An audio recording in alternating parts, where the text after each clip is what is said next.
দেখেন, রাসেল ভাইপারের সাথে দুইটা কুকুরের লড়াই।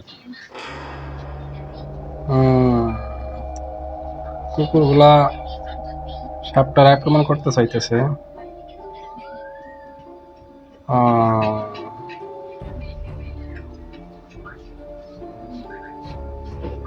আজকে সাপটার বাসন নাই।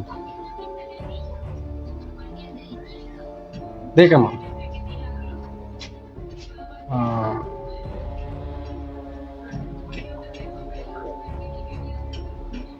খুব চেষ্টা করতেছে সাপটার মারার জন্য, কিন্তু কুকুরগুলো পারতেছে না।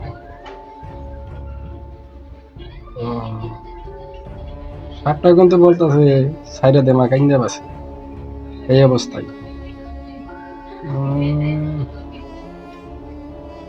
বাবা,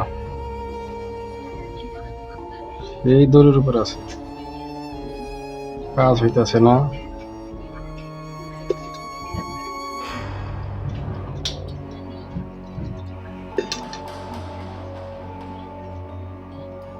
সাপ রে বাবা, মুখটা ছোট কিন্তু বডিটা তার অনেক বড়। দেখলেই তো ভয় লাগে, এত বড় কে?